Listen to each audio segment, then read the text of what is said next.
안녕하세요. 저는 이제 결혼 6년 차에 접어드는 40세 남성입니다. 오늘 인간이기를 포기한 짐승 같은 놈을 여러분들에게 고발하고자 이렇게 글을 올립니다. 제 가정을 박살내고 인생을 송두리째 날려버리려고 했던 그놈에 대한 한 맺힌 분노와 증오심이 아직까지 사라지지 않았거든요. 모든 것의 시작은 7년 전 아내를 처음 만난 날대로 거슬러 올라갑니다. 그때 저는 유명한 남성 의류 브랜드의 매장 관리직으로 일하고 있었습니다. 원래는 대학에서 신문 방송학을 전공했고 기자가 되려고 했는데요. 대학 다닐 때 아는 선배의 부탁으로 홈쇼핑 방송을 하는 채널에서 하던 진행보조 알바 때문에 꿈을 꾸게 되었습니다. 성우야, 내가 보니까 홈쇼핑 진행 쪽에 재능이 있는 것 같다.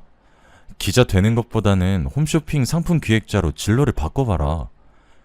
선배 말대로 홈쇼핑 일이 꽤 재밌게 느껴졌습니다. 특히 잘 팔릴 만한 상품을 골라서 구성하는 게 재미있었거든요. 그래서 선배의 권유대로 상품 기획에 대한 공부를 시작했고 졸업 후에 알바를 했던 홈쇼핑 채널에서 입사해서 기획자로 일하게 되었습니다. 주로 남성 정장과 스포츠 의류를 파는 방송을 하게 되어서 의류 브랜드 관계자들과 친분을 갖게 되었습니다. 하지만 관계자들과 친해지고 그 바닥에 오래 붙게 되는 만큼 실적에 대한 압박이 커지기 시작했습니다.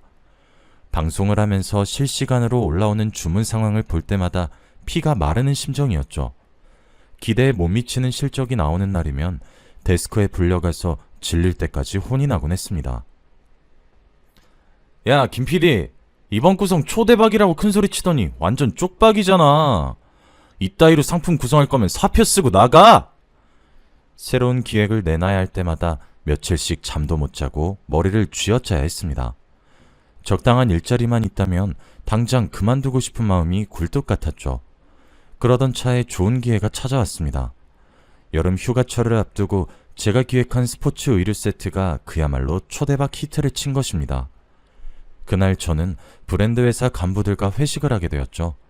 그때 담당 부장과 여러 가지 이야기를 하다가 부장님이 제 고등학교 선배란 사실을 알게 되었습니다. 뭐? 땡땡학교 나왔다고? 야, 반갑다. 네가 땡땡학교 나올 줄은 몰랐네. 저랑 같은 학교였을 줄이야. 앞으로 잘 부탁드립니다, 선배님. 선배님은 무슨. 너 혹시 내 밑으로 와서 일할 생각 없냐? 부장이 백화점 매장들을 관리할 매니저가 필요하다면서 자기 밑으로 들어오라고 하더군요. 그 자리에서 조건을 들어보니 지금 일하는 데보다 훨씬 좋아 보였습니다. 그렇지 않아도 지쳐서 그만두고 싶었는데 이게 웬 떡이냐 하는 생각에 냉큼 제안을 받아들였죠. 다음 달부터 직장을 옮겨서 일을 하게 되었습니다. 매장을 관리하는 일은 크게 어려운 일이 없었어요. 무엇보다 실적에 대한 부담감이 별로 없었습니다. 홀가분한 마음으로 일하는 사이 또 2년이 지났고 여러 백화점에 입주해 있는 의류 매장 직원들과 가족처럼 지내게 되었는데요. 의류 매장 여직원들 중 몇 명하고 썸을 타기도 했습니다. 그런데 크게 발전하지 못하고 썸이 깨지는 일이 빈번했죠. 하루는 제가 관리하는 매장 중 한 곳을 찾아갔는데 낯선 여직원이 보였습니다. 새로 오신 분이냐고 물으니까 안면이 있던 직원이 신입 여직원이라고 소개를 해주었습니다. 여직원이 이름을 말해주면서 꾸벅 인사를 건네더라고요. 안녕하세요. 오늘부터 이 매장에서 일하게 된 한정혜라고 합니다. 부족하지만 열심히 하겠습니다. 잘 부탁드려요. 그 뒤로 정혜씨와 친해지게 되었죠. 제가 매장에 나가면 언제나 환하게 웃으면서 인사를 건네주었고 커피나 음료수를 가져와서 절 챙겨주기도 하였습니다. 정혜씨는 웃을 때 볼에 패이는 보조개가 아주 매력적이었죠. 게다가 저한테 호감이 있는지 몇 달이 지나도 제게만 잘해주는 게 눈에 보였습니다. 정혜씨가 나를 짝사랑하는 게 아닐까 고민하고 있을 무렵 다른 직원들이 이상한 말을 해주었습니다. 김 대리님, 정혜는 원래 다 잘해줘요. 원래 성격이 착해서 여직원들한테도 그렇게 챙겨주더라고요. 그러니까 괜히 김칫국부터 마시지 말고 정신 차리세요. 이 말을 듣고 제가 오해한 거였단 생각이 들었지만 상관없었어요. 제가 호감이 생겼으니 일단 대시를 해봐야 한다고 생각했죠. 사귀자는 말을 하는 것도 아니고 일단 밥 한 끼, 커피 한 잔, 영화 한번 보자는 거니까요. 그래서 정혜씨가 일하는 곳으로 가서 데이트하자고 해봤습니다. 정혜씨, 영화 시사회 티켓이 생겨서 그런데 주말에 시간 괜찮으세요? 영화 티켓이요? 무슨 영화인데요? 배우 정성 나오는 거 아세요? 그 영화인데. 너무 좋아요. 저 그 배우 엄청 좋아해요. 그 영화만 본 게 아니었어요. 어느 날은 뮤지컬을 보러 가자고 했고 괜찮은 맛집이 있다고 같이 가자고도 했죠. 그때마다 정혜 씨는 한 번도 거절하지 않고 순순히 데이트에 응했습니다. 그렇게 2달 정도 지났을 때였을까요? 뜻밖의 황당한 일이 벌어졌습니다. 정혜 씨랑 같이 밥을 먹고 있는데 예상도 못한 질문을 하더라고요. 김 대리님, 혹시 저 좋아하세요? 네? 갑자기 무슨 말을... 아니, 맨날 밥 먹자, 영화 보자고 하는데 사귀자는 말씀을 안 하시더라고요. 아, 그건 말하고 싶었는데 어떻게 말해야 할지 몰라서. 그럼 우리 진지하게 만나봐요. 김 대리님이 고백하는 거 기다리고 싶었는데 애매한 사이는 싫어서요. 이렇게 갑자기 사귀는 건 처음이네요. 저도 이렇게 질질 끄는 남자 처음이었어요. 그동안 만나보니 성우 씨가 참 괜찮은 남자 같았는데 별말 없어서 답답했거든요. 성혜 씨, 생각보다 돌직구시네요. 앞으로 성혜 씨 앞에서는 답답하게 안 굴겠습니다. 그렇게 성혜 씨의 돌직구로 사귀게 된 지 2년 정도가 흘렀을까요? 저랑 성혜 모두 나이가 차서 그런지 장인어른께서 결혼을 서두르시더라고요. 데이트를 하려고 성혜 집으로 갔더니 장인어른께서 나와보시더니 제게 언제 결혼할 거냐고 재촉하셨습니다. 결혼해야죠. 결혼할 거면 당연히 성혜랑 할 겁니다. 아니, 갑자기 무슨 결혼이야. 오빠한테 그러지 말라니까 왜 자꾸 그래? 그래, 일부러 그러는 거다. 성혜야, 결혼이란 게 별거 없다. 그저 시간 맞고 마음만 맞으면 하는 게 결혼이란 거야. 자네, 집은 있나? 아직 신혼집도 장만하지 못한 상태라 결혼은 좀 그렇습니다. 제가 준비되면 바로 성혜랑 결혼하도록 하겠습니다. 저도 하루빨리 성혜와 한 집에서 살고 싶었지만 집 한 채 장만할 형편이 되지 못했습니다. 그렇다고 부모님에게 손을 벌릴 상황도 아니었죠. 엄마가 몸이 아파서 병원에 계셨고 장사를 하시는 아버지 수입의 절반 정도가 엄마 병원비로 들어가는 형편이었습니다. 성혜가 결혼 이야기 그만하라고 장인어른을 집으로 끌고 가려고 해도 고집이 있으셨습니다. 준비가 되면 결혼하겠다는 말에 장인어른께서 물으셨죠. 만약 대출로 집을 사게 된다면 자네가 얼마나 감당할 수 있나? 글쎄요, 한 7천 정도 될 것 같습니다. 그러면 나머진 내가 보태줄 테니 아파트 하나 장만해라. 장인어른의 파격적인 제안에 진짜로 결혼해야 하나 싶었습니다. 그런데 정신 차리고 보니 경매로 나온 아파트들을 보고 있더군요. 그 중에서 3억짜리 아파트를 구매하게 되었습니다. 당연히 장인어른의 도움으로 산 것이니 명의는 장인어른 앞으로 해드렸죠. 그렇게 저희가 결혼을 하게 되고 꿈에 그리던 신혼생활도 시작하게 되었습니다. 아내와 결혼을 하고 보름 정도 지났을 때였을까요? 아내가 수상했습니다. 밤늦은 시간인데 전화가 걸려왔고 그때마다 아내가 제 눈치를 보면서 전화를 받았습니다. 어떨 때는 저 몰래 나가서 전화를 받는 날도 있었습니다. 아내에게 누구냐고 물어보면 결혼 전에 대출받은 것 때문에 온 독촉 전화라고 하더군요. 그래서 제가 버럭 화를 내며 말하였습니다. 뭐? 아무리 채무자라도 자정이 넘은 새벽에 독촉 전화하는 건 엄연한 불법이야. 당장 신고해. 아니, 난 그렇게는 못해. 사금융에서 돈을 빌렸거든. 사금융? 당신 사채 썼단 말이야?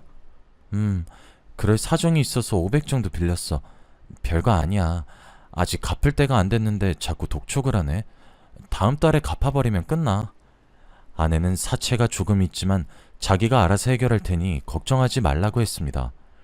그 뒤로 아내가 도대체 무슨 짓을 저지르고 있나 지켜보게 되었죠. 제 예상대로 아내의 이상한 행동이 계속되고 있었습니다.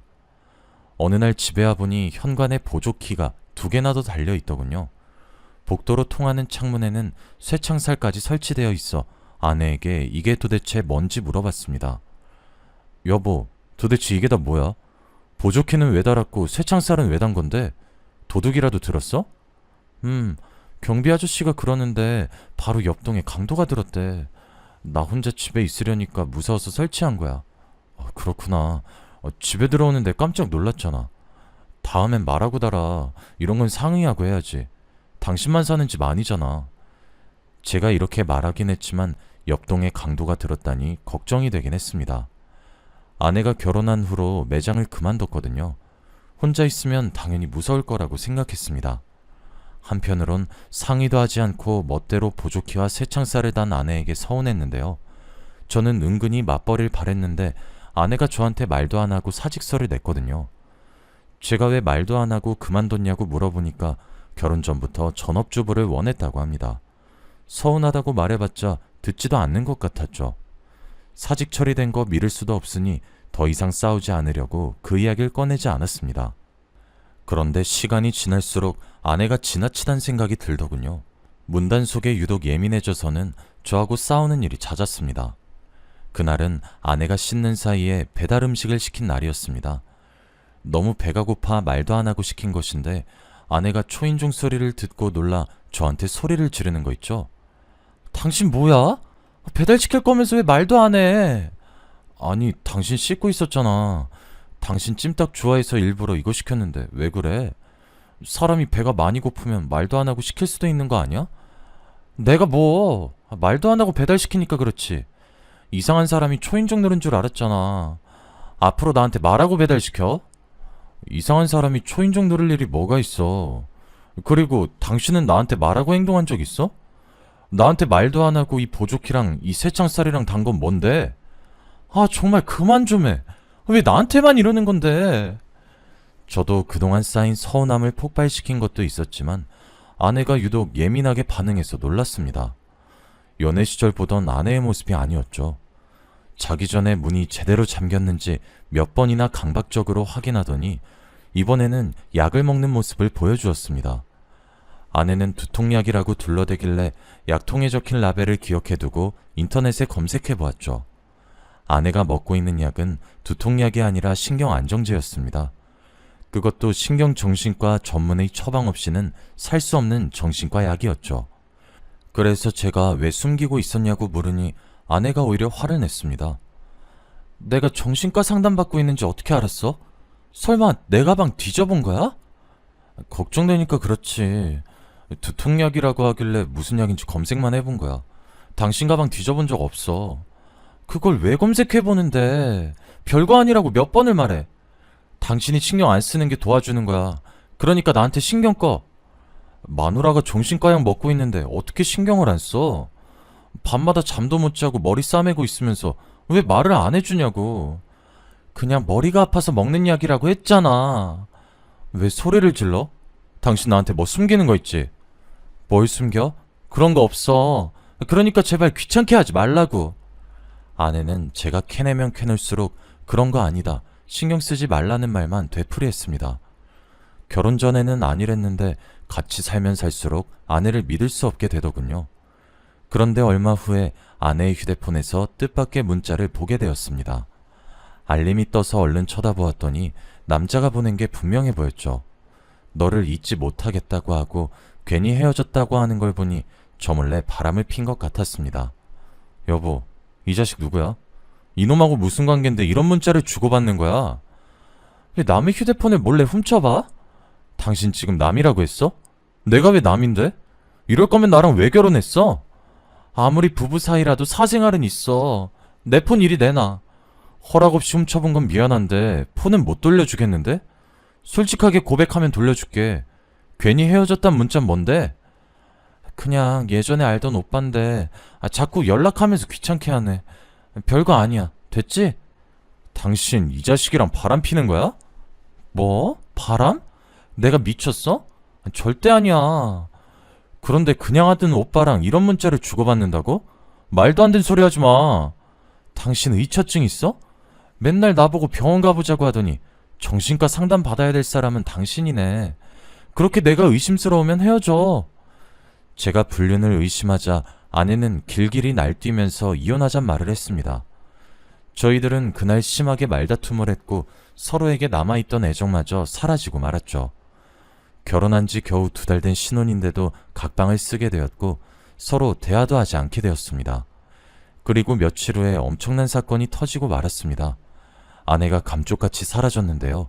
짐을 챙겨서 집을 나간 게 아니라 말 그대로 하루아침에 사라진 것입니다. 아내의 노트북도 집에 그대로 있고 옷이나 신발까지 모두 다 그대로 있었거든요. 전화를 해봐도 휴대폰은 계속 꺼져 있었고 문자를 해도 답이 없었습니다. 그래서 장인어른을 찾아가서 아내가 없어졌단 말을 전해드렸습니다. 정혜가 없어지다니 그게 무슨 말인가? 저도 어떻게 된 영문인지 모르겠어요. 퇴근하고 집에 와보니 짐은 그대로 두고 몸만 사라졌어요. 벌써 이틀이나 지났습니다. 혹시 장인어른께서 알고 계신 게 있나 해서요. 세상에 어떻게 이런 일이... 장인어른도 아내가 사라진 줄 모르고 있었나 봅니다. 깜짝 놀라서 어찌할 바를 모르고 허둥거리시는 게 보여서 경찰에 신고하기로 마음먹었죠. 장인어른께서도 모르신다니 우선 경찰에 실종 신고를 해봐야겠네요. 김서방, 며칠만 더 기다려봐. 정혜가 절대 가출을 할 애가 아니란 거 자네도 알지 않나? 분명히 말 못할 사정이 있을 거야.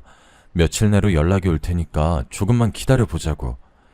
딸이 사라졌는데 신고를 하지 말아달라니 무언가 이상해 보였습니다. 이렇게 갑자기 사라진 거면 범죄에 연루됐을 가능성이 크니까요. 그래서 일단은 장인어른을 지켜보면서 며칠을 더 기다려보기로 했습니다. 제 예상대로 장인어른을 만나뵐 때마다 저와 눈도 마주치지 못하고 시선을 피하더군요. 도대체 뭐를 숨기고 있길래 이러는 걸까 많은 상상을 해보았습니다. 그렇게 사흘이 지났지만 아내의 연락은 오지 않았습니다. 이제 가만히 앉아서 기다릴 순 없어서 아내의 지인들을 수소문해서 행방을 찾아보기로 했죠. 이 방법도 소용이 없으면 장인어른에게 신고하겠다는 통보를 하고 바로 경찰서로 가보려고 했습니다. 제가 아내의 지인들을 찾아가자 모두 다 깜짝 놀라면서 의외란 반응을 보였는데요. 아내의 실종과 관련된 단서를 찾지 못하다가 마지막으로 아내의 고등학교 친구에게 한 통의 전화를 받게 되었습니다. 안녕하세요. 저 성혜 친구 미연이라고 합니다. 친구들이 성혜가 갑자기 실종됐다고 하던데 그게 사실인가요? 네, 맞아요. 갑자기 사라졌습니다. 저기, 그럼 오늘 시간 되면 만날 수 있을까요? 제가 드릴 말씀이 있어요. 저는 아내의 친구분이 일하는 곳 근처로 가서 그 친구분을 만나보았습니다. 말없이 카페에 앉아있던 친구분이 10분 정도가 흐르고 나서야 충격적인 말을 꺼내더군요. 정혜가 말 안 한 거죠? 네? 뭐를요? 정혜가 결혼 전에 동거하던 남자가 있었거든요. 동거요? 정혜가 동거를 했다고요? 순간 저는 쇠망치로 뒤통수를 맞은 것 같았습니다.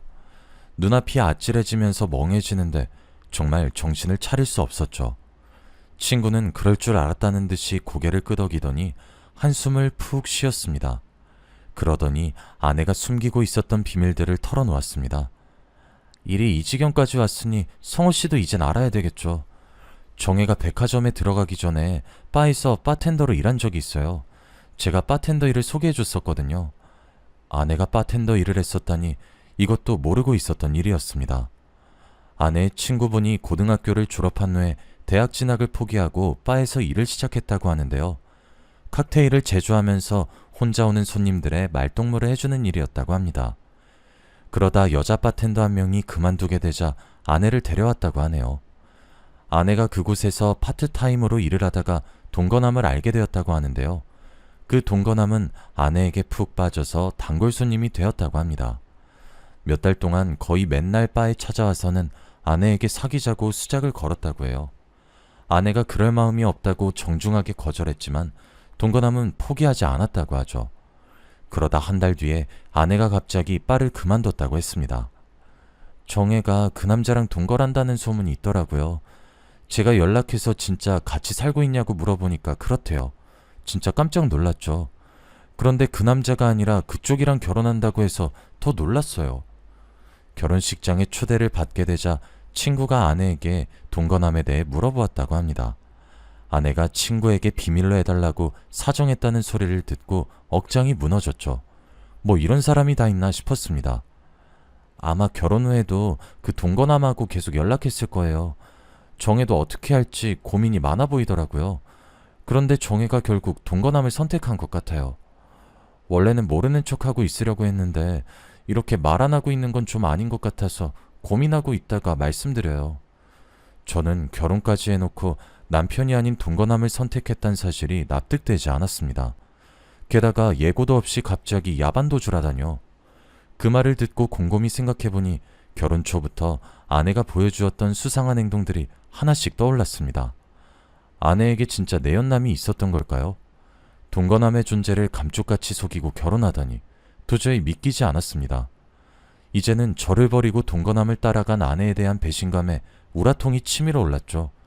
그래서 저는 바로 장인어른께 달려가 따졌습니다. 장인어른은 알고 계셨죠? 아내가 결혼 전에 동거했다는 사실을요. 설마 저한테 내연남이 있었던 걸 숨기고 있었던 겁니까? 제가 소리를 지르자 장인어른께서 올 것이 왔단 표정을 지으시더군요. 그러면서 사진 한 장을 제게 내밀었습니다. 사진을 본 저는 깜짝 놀라서 소리를 지를 수밖에 없었습니다. 아내랑 똑같이 생긴 여성이 두 손은 물론 두 발까지 밧줄에 묶여 있었거든요. 그런 아내의 뒤로 한 남자가 강목을 들고 서 있었습니다. 제가 충격받은 표정으로 장인어른을 쳐다보고 있으니 장인어른께서 눈물을 흘리면서 말씀하셨습니다. 그래, 이제 뭘 감추겠나. 정혜가 결혼 전에 동거를 했던 건 사실이네. 하지만 그건 좋아서 한 동거가 아니었어. 정혜가 무서워서 억지로 사귀게 된 놈인데 지금 이놈한테 끌려가서 갇혀있네. 장인어른께서는 동거남이 아내를 납치해 간 것이 분명하다고 말씀하셨습니다. 장인어른이 들려주는 말에 따르면 아내가 바에서 일하다가 동거남을 만났던 것까지는 친구가 했던 말과 똑같았어요. 하지만 아내는 그가 마음에 들지 않아서 만남을 거절하고 피했다고 합니다. 장인어른이 봐도 그놈은 알코올 중독 기질이 있었고 성격도 난폭하고 거칠었다고 해요. 아내가 여러 번 싫다고 단호하게 이야기했지만 집요하게 치근덕거렸다고 하죠. 결국 바를 그만뒀는데도 불구하고 핸드폰 번호를 어떻게 알아냈는지 전화나 문자를 하거나 집까지 찾아와서 괴롭혔다고 합니다. 장인어른이 직접 본 장면도 수도 없이 많았다고 하죠. 아내가 경찰을 불렀다고 하자 목숨을 위협하기도 하였습니다. 뭐? 경찰? 나 피하더니 정신이 나간 거야? 왜 경찰을 부르는 건데? 제가 싫다고 했잖아요. 이제 그만 좀 해요. 그만하긴 뭐래. 너야말로 그만 좀 해. 언제까지 날 피할 거야? 이런 식으로 소리 지르면서 아내를 덮치려고 했지만 다행히 경찰이 와서 아내가 다치진 않았다고 합니다. 하지만 막상 경찰이 출동하면 자기가 정신과 약을 먹고 있다고 핑계를 대거나 여기서 무릎 꿇고 사죄한 죄밖에 없다며 눈물을 흘렸다고 해요. 그렇게 눈물을 흘리다 경찰이 가버리면 그놈은 악마로 돌변했다고 합니다. 매일같이 협박 문자와 전화를 해대서 아내가 노이로제에 걸렸다고 하죠. 몇 번이나 이사를 하고 전화번호를 바꿔도 그놈은 아내가 있는 곳을 어떻게든 알아내서 찾아왔다고 하는데요. 그동안 몇 번의 신고가 오갔지만 경찰들은 소극적으로 대처했다고 합니다. 결국 아내가 동거남의 협박에 못 이겨서 끌려갔다고 하죠. 동거가 말이 동거지 거의 감금 상태로 보름 넘게 갇혀 있었다고 하네요. 여자로서는 치욕스러운 짓을 당하다가 장인어른의 신고로 경찰이 출동해서 겨우 구출해냈다고 합니다. 하지만 그놈은 경찰에 잡혀가도 미꾸라지처럼 법을 이용해서 며칠 만에 풀려났습니다. 그놈을 피해서 새로 이사한 지 한 달 만에 느닷없이 집에 들이닥쳐서 아내와 장인에게 폭행을 가하기도 했죠. 네가 나를 피해서 도망치면 못 찾을 줄 알아? 내가 말했지? 넌 내 거야. 내 여자란 말이야. 한 번만 더 도망치려고 들면 죽여버릴 거야. 이런 천하의 못된 놈 같으니라고. 내가 살아있는 한 너한테 쓰레기한테 내 딸을 줄 수 없어. 경찰에 신고했으니까 딱 기다려. 다시 깜빵에 넣어줄 거니까. 뭐? 깜빵? 이 영감이 죽고 싶어서 환장했나? 오늘이 당신 제삿날인 줄 알아. 장인어른이 아내를 끌고 가려는 그놈에게 달려들었지만 칠순을 넘긴 장인이 건장한 30대 남자를 힘으로 당해낼 수 없었습니다. 장인어른이 결국 그놈에게 맞고 기절해버렸죠. 장인어른이 기절한 사이에 아내를 끌고 가서 차에 태우려고 했는데 이웃의 신고를 받고 출동한 경찰들에게 잡혔다고 합니다. 경찰의 도움으로 아내는 겨우 위기를 넘겼는데 어처구니 없는 일이 벌어졌다고 해요. 폭행죄와 부녀자 납치 혐의로 구속되어서 실형이 떨어졌는데 억울하다고 항소를 했다는 거예요. 그래도 장인어른은 그놈이 금방 풀려나지 않을 거라고 생각했습니다. 항소를 해봤자 아내와 장인을 악독하게 괴롭힌 증거가 있으니 최소한 몇 년은 징역살이를 해야 한다고 생각했던 거죠. 그런데 3개월 전에 그놈이 느닷없이 풀려났다는 소식을 들었다고 합니다. 그놈이 어김없이 아내에게 연락을 하면서 접근했던 거죠. 아빠, 어떻게 하면 좋아? 그 자식이 또 찾아와서 행패 부릴 텐데 우리 어떻게 하지? 아내가 그놈한테 문자를 받자마자 겁에 질려서 울었다고 하는데요. 장인어른은 아내를 다독이면서 사귀는 남자가 있냐고 물었고 아내는 저를 떠올렸던 겁니다. 그럼 됐다. 당장 그 남자랑 결혼해라. 아무리 정신병자의 사이코 같은 놈이라도 결혼해서 가정이 있는 유부녀에겐 함부로 하지 못할 거야. 아내는 그놈에게서 벗어나기 위해서 서둘러서 저와 결혼을 했던 거죠. 하지만 그놈은 유부녀가 된 아내에게도 계속 접근을 했고 아내를 납치하는 말도 안 되는 짓까지 저지른 겁니다. 이 사진은 그놈이 나한테 보낸 거야. 딸이 저런 모질고 험한 꼴을 당하는데 내 마음은 어떻겠나? 당장 경찰에 신고하고 싶지만 그놈은 정상적인 사람이 아니라서 우리 딸한테 무슨 짓을 저지를지 몰라. 게다가 그 범죄자 놈이 경찰이 추적하고 있다는 사실을 알면 아내를 쥐도 새도 모르게 죽여버린다고 협박했다고 해요. 그렇다고 넋놓고 앉아있을 순 없잖아요. 경찰의 도움을 받아야 해요. 신고 안 하면 안 사람이 어디 있는지도 알 수 없습니다. 저는 몇 분 동안 장인어른을 설득시킨 뒤 경찰서로 달려가서 아내가 납치당한 것 같다고 말했습니다. 그런데 경찰이 하는 말이 기가 막혔습니다. 그 납치범이 옛날에 동거하던 남자라고 하니 바람이 난 거 아니냐고 하더군요. 경찰이란 작자들이 낄낄대면서 말하는데 속에서 열불이 터졌습니다. 제가 이성을 잃고 지금 장난하는 거냐고 소리치니 그제야 나이가 지긋해 보이는 경찰이 와서는 제게 이렇게 말하였습니다. 실종이 아니라 단순 가출 같습니다. 경찰서는 개인적인 가정사를 해결해주는 곳이 아닙니다. 제가 보기엔 가정법원에 가보셔야 할 것 같아요. 네? 이건 가출이 아니라 납치라고요. 저 증거도 있어요. 여기 아내가 납치당한 사진도 있는데. 네네, 거기 두고 가세요. 경찰은 제 말을 들을 생각이 없어 보였습니다. 제가 제출한 신고 서류를 귀찮다는 듯이 던져버리더니 갑자기 폭행 신고가 들어왔다고 나가버리더군요. 경찰의 태도를 보아하니 그들을 믿고 있을 수 없었습니다. 제 나름대로 아내의 행방을 수소문해 보다가 지인을 통해서 이런 문제를 전문적으로 처리하는 해결사들을 소개받았습니다. 이 정도 수준이면 범죄자 수준을 뛰어넘었네요. 돈이고 뭐고 이런 쓰레기는 저희들이 나서서 치워야죠. 정말입니까? 정말로 제 아내 찾을 수 있습니까? 네, 안심하십시오. 사흘이면 됩니다. 그들은 사흘 내로 아내가 있는 곳을 알아내겠다고 장담했습니다. 그런데 며칠 후에 뜻밖의 사실을 알게 되었습니다. 장인어른이 제가 살고 있던 아파트를 처분한 것입니다. 아내 문제 때문에 회사에 휴가를 내고 있었는데 오후에 부동산 사장과 낯선 여자가 집을 찾아오더군요. 안녕하세요. 집 내놓으셨던데 이사는 언제 가실 건가요? 사모님은 다음 주에 바로 들어왔으면 좋겠다고 하시던데. 네? 이사라니요? 김두철 씨가 직접 오셔서 한 달 전에 집 내놓으셨어요. 그리고 바로 어제 이 아파트 팔렸는데? 이건 또 무슨 말인지 싶어서 서둘러 장인어른 집으로 달려갔습니다. 아파트 명의가 장인어른 이름으로 되어 있었지만 제 돈도 7천이나 들어가 있었습니다. 게다가 제가 사는 곳인데 멋대로 집을 팔다뇨. 도저히 납득할 수 없었습니다. 장인어른, 저한테 한마디 상의도 없이 집을 팔아버리면 어떡해요? 전 길바닥에 나앉으라는 겁니까? 나도 어쩔 수 없었네. 자네는 능력이 있으니 사는 곳쯤은 다시 구할 수 있는 거 아닌가? 그놈이 3억을 주면 정해를 풀어주고 다시는 행패 부리지 않겠다고 각서를 쓰겠다고 하는 바람에 급하게 집을 내놓은 거네. 경찰도 신경을 안 쓰는데 돈으로 해결해야지. 별다른 방법이 있겠나. 장인어른께서 내일 그놈이 알려준 지하철 보관함에 3억을 갖다 놓기로 했다고 하더군요. 그놈이라면 4억을 받아놓고 아내를 돌려주지 않을 가능성이 컸습니다. 그리고 아내가 육체적 정신적인 고통을 당한 것도 억울하고 분한데 돈까지 갖다 바치니 도저히 받아들일 수 없었죠. 안 그래도 힘들어하는 장인어른께 이건 말도 안 되는 짓이라고 목소리를 높이고 말았습니다. 장인어른은 억울하지도 않으세요? 쳐 죽여도 시원치 않을 놈한테 돈을 줄 생각을 어떻게 하세요? 저는 절대 그렇게 못합니다. 제가 해결할 테니 맡겨주세요. 내가 오죽하면 이러겠나. 오죽하면.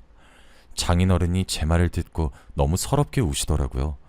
저는 잠도 못 자고 해결사들 연락만 기다렸습니다.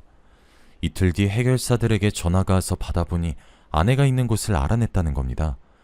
경기도의 한적한 시골에 있는 버려진 비닐하우스에 있다는 소식에 얼른 차를 몰고 달려갔습니다. 그리고 몰래 숨어있던 해결사와 함께 안으로 들어갔죠. 한 달 넘게 악마 같은 놈한테 잡혀 있었던 아내는 처참한 몰골을 하고 있었습니다. 며칠 동안 제대로 먹지도 못해서 피골이 상접해 있었는데요. 저를 본 아내가 깜짝 놀라더니 고개를 숙이며 눈물을 터뜨리고 있었습니다. 위험하게 여긴 왜 온 거야? 그냥 가. 나 내버려 두고 가라고. 무슨 소리 하는 거야? 내가 당신 구하려고 얼마나 노력했는데. 잠깐만 기다려봐. 내가 묶인 거 바로 풀어줄게. 제가 묶여있는 아내를 풀어주려고 하는데 비닐하우스 너머로 웬 남자 목소리가 들려왔습니다. 뒤를 돌아보니 덩치가 큰 남자가 들어오고 있더군요. 이 자식들 뭐야? 왜 남의 집에 들어와서 난리야? 그놈은 해결사를 보더니 강목을 집어들고 달려왔습니다. 하지만 해결사가 그놈보다 덩치가 커서 휘두른 주먹에 기절을 하고 말았죠. 그놈이 곧바로 일어나서 달겨들길래 제가 발로 차서 힘껏 넘어뜨리고 분이 풀릴 때까지 발길질을 해댔습니다. 그렇게 그놈이 정신을 잃자 서둘러 아내를 풀어주었습니다. 여보, 내가 왔으니까 이제 괜찮아. 집으로 가자. 다 끝났어. 저는 아내를 데리고 가기 전에 의식을 잃은 그놈을 밧줄로 묶어놓았습니다. 그리고 알게 된 충격적인 사실은 그 인간 말중에게도 결혼한 아내가 있었단 겁니다. 그놈 주머니를 뒤져 핸드폰을 살펴보니 소름 끼치는 문자 내역이 보이더군요. 돈이 궁해지니 아내를 납치하고 장인어른을 협박한 거였습니다. 아내를 좋아해서 미친 게 아니라 아내 몸값을 뜯어내 호화롭게 살 계획이었던 거죠. 제가 결국 이런 사실을 증거로 모아 신고를 하니 잠시 후에 경찰이 현장에 출동을 하였습니다. 납치범 마누라도 미쳤는지 경찰에게 저를 체포하라고 소리를 지르고 있더군요. 저놈이에요. 저놈이 제 남편을 정신이 나갈 정도로 때렸어요. 어서 잡아가세요. 하지만 경찰이 그놈이 휘둘렀던 강목을 발견했습니다. 그곳에 피가 묻어 있어서 DNA 검사를 해보겠다고 했는데요. 보나마나 다른 사람의 피거나 아내의 피가 묻어 있겠죠. 그리고 옆에 있던 해결사가 증인이 되어주었습니다. 해결사에게는 이런 일이 자주 있었는지 아내를 구출한 순간을 휴대폰으로 촬영해 두었더군요. 그 동영상을 본 경찰이 그제야 저희 편을 들고 납치범을 체포하였습니다. 아내를 납치한 현장도 세심하게 관찰하며 숨겨져 있던 흉기도 찾아냈죠. 야, 이 흉기 증거물로 수집해. 내가 보기엔 정당방위 같은데, 안 그래? 제 생각도 그래요. 요즘 세상에도 이런 놈이 다 있네요. 이놈 어디서 본 것 같은데. 저번에도 폭행죄랑 협박죄로 들어간 놈 아니야? 네, 맞는 것 같아요. 이번에 깜빵 들어가면 꽤 오래 살다 나오겠네요. 경찰들이 하는 말을 듣고 엄청난 희망을 품었죠. 제발 저런 놈들은 적어도 10년 뒤에나 나오길 바랐습니다. 인간이라고 하기 어려운 이 두 짐승들은 감옥으로 들어갔는데 아내는 지금도 그놈들 때문에 불안해하고 있네요. 아내가 정신병원에 다니면서 치료를 받고 있지만 수면제 없인 자지 못하고 있습니다. 경찰들이 감옥에 갔으니 안심하라고 했지만 여전히 아내가 걱정됩니다. 아예 외국으로 뜰 생각도 있는데 또 가면 아내가 적응하지 못할까봐 고민이 되네요.